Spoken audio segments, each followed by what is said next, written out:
Check, check, check. 1, 2, 3. Check. Check. Oh, the input level, huh?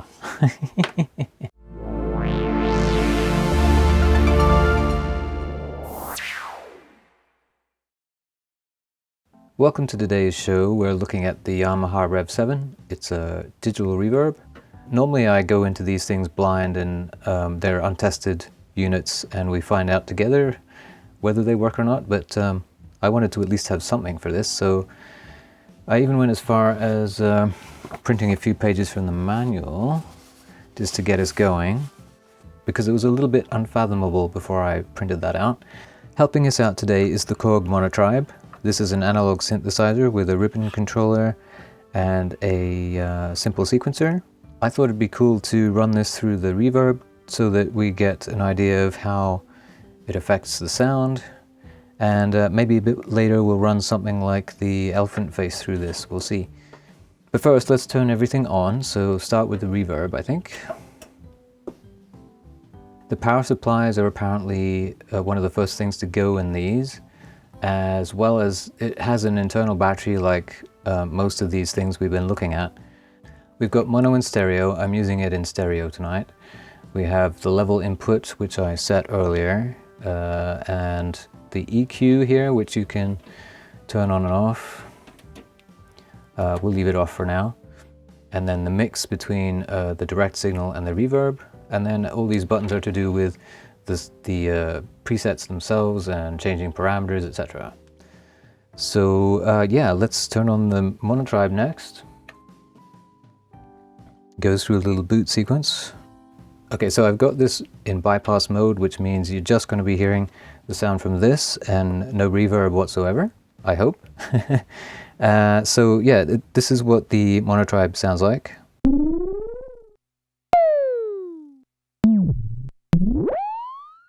The ribbon controller, I've got it in wide, which means it's basically a pitch sweep. You can have it on a narrow one. And then in key mode, these little lines act as notes.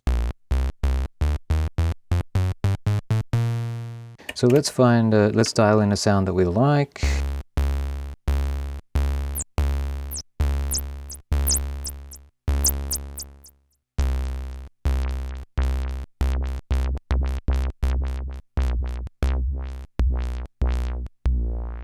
I think I'm just going to leave it like fairly dry. So that's basically, what do we got? Let's put it on sawtooth actually.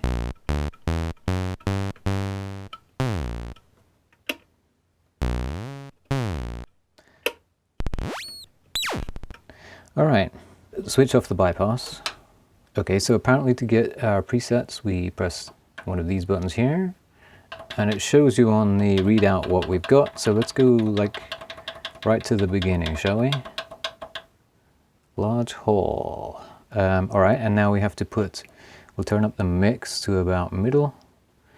Bypass is off, so let's press a key.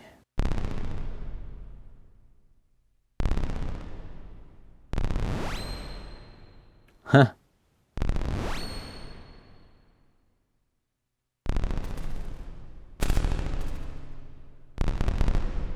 That's pretty cool.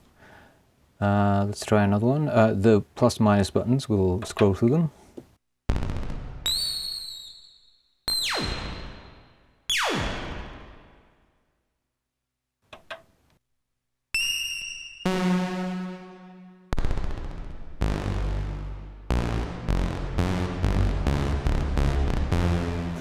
I like that one.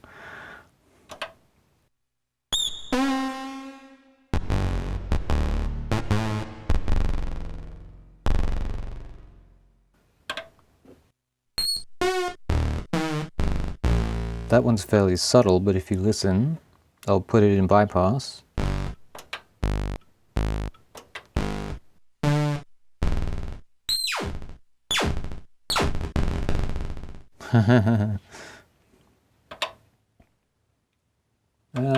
let's keep going here. Delay left and right, that should be interesting.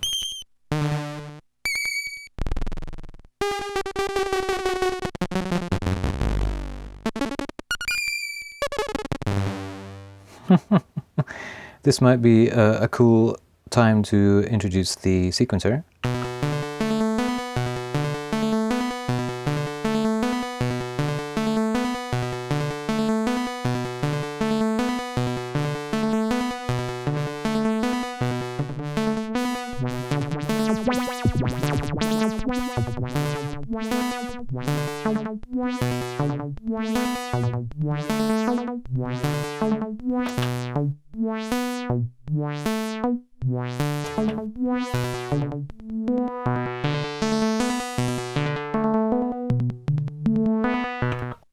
Yeah, pretty cool.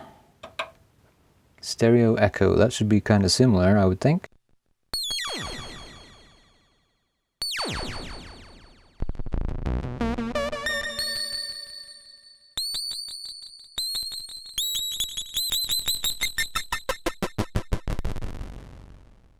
That's a cool sound, or a cool effect, I should say. Stereo flange.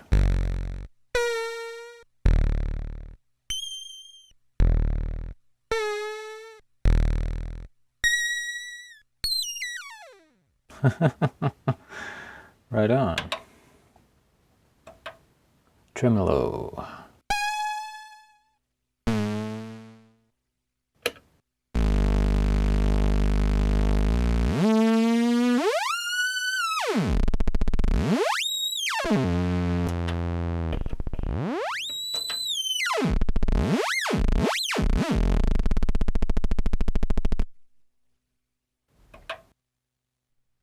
Spring reverb, hey?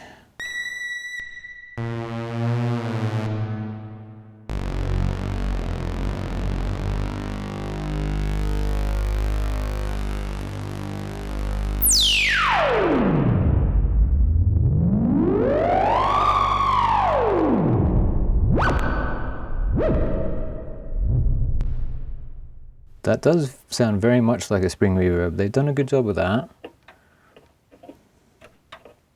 Echo room.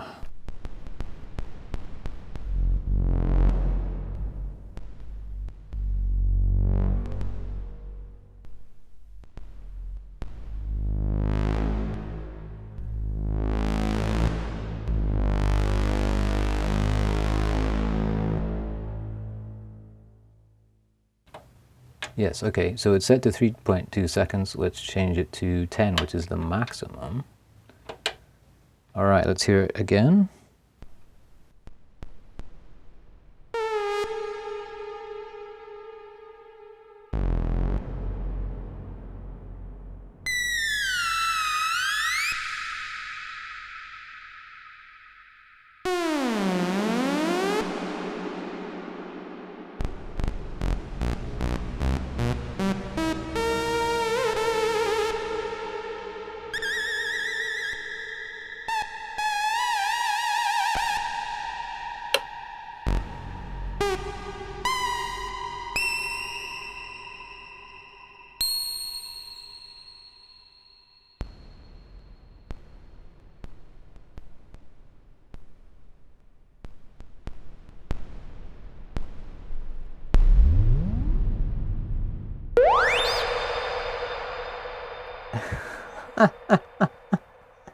Oh, that's awesome.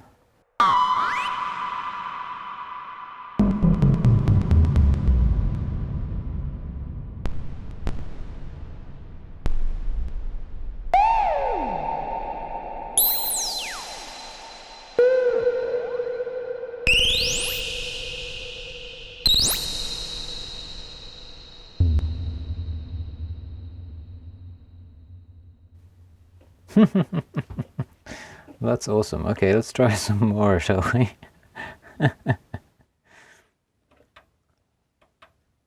There's some here for drums specifically. There is white noise on this thing. Here we go.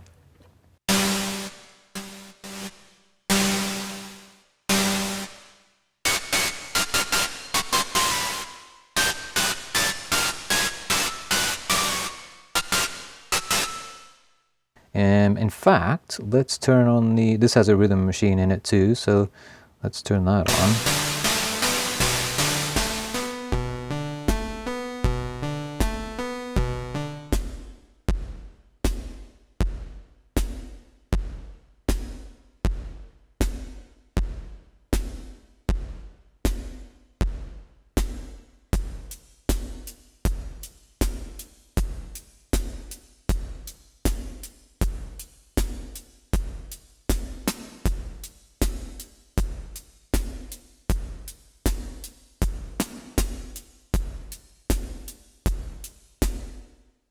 Yes, very cool. Gated reverb. Oh, now this should be cool. Gated reverb, like very 80s sounding reverb that was used by a certain drummer on a certain song, which most of you should know if you were born in that era.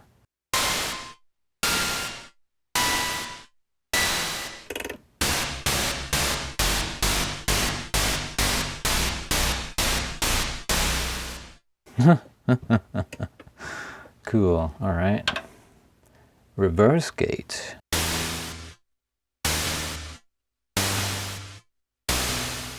Very interesting. Okay, so on my break I checked out the date of this thing, and it's actually from 1985. That kind of surprised me. I thought it was like at least 10 years later than that. So we're going to say goodbye to the Monotribe for the moment, and instead we're going to hook up the Shure SM58 microphone. Mr. Foam is required, and we have our friend Mr. Elephant Face, freshly modified, and we're going to see how this sounds run through the machine, assuming we can get the mic working. Thanks to having another one, I can show you the back. We have output there left and right, and input left and right, and we have XLR as well as 1/4" jacks, and then there's some MIDI nonsense on the left hand side here. Okay, so I ran and grabbed this. This is the M Audio DMP3. It's a twin mic preamp that I forgot I had. I happened to discover this in the closet the other day, so there you go. Guess I knew I needed it. Alright, so that should solve our problem of getting the signal into here. Let's turn this back on. We'll flip it to mono, which means the signal coming in, which will be a mono signal from the mic, is still going to be fed into the stereo reverb, which is quite handy. Check 1 2, check 1 2, check 1 2. That's pretty good. Bypass mode off.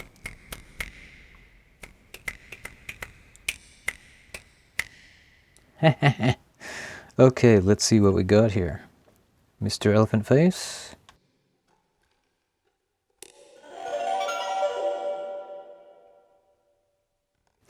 That's quite cool, isn't it? It sounds like it's fairy tale intro. 36 presets and 36 user patterns.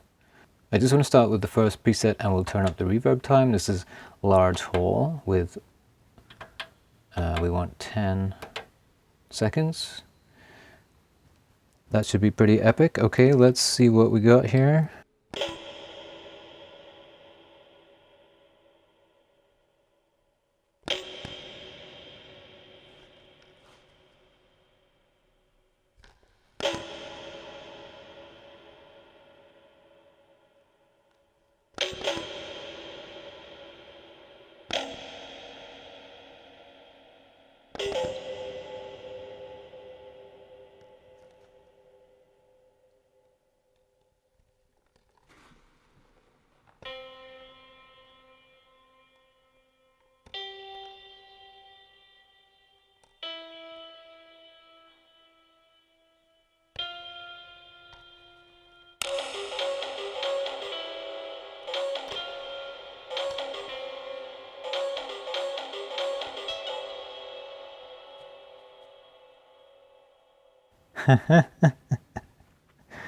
Oh, I like it.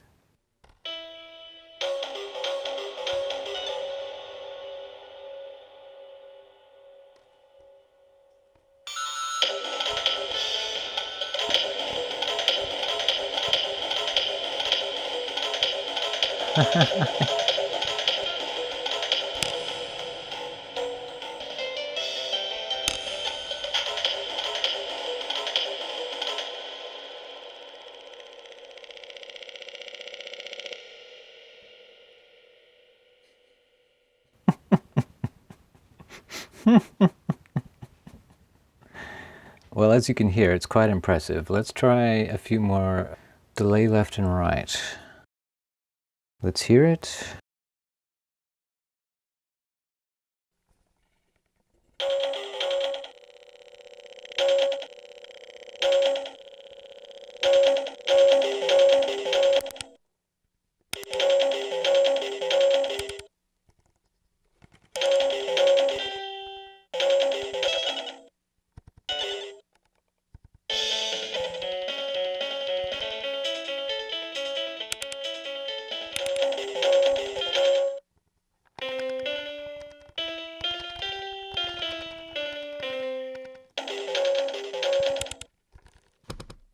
Initial delay. Ooh, let's try like, what's the maximum?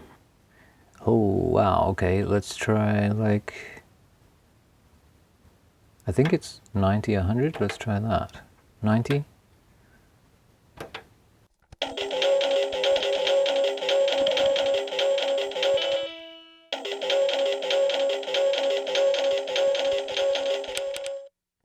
That's cool.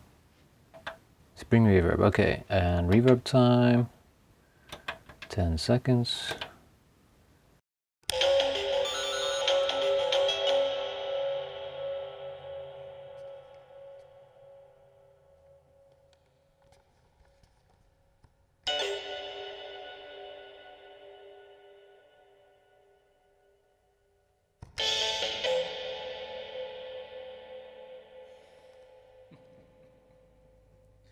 It cracks me up every time.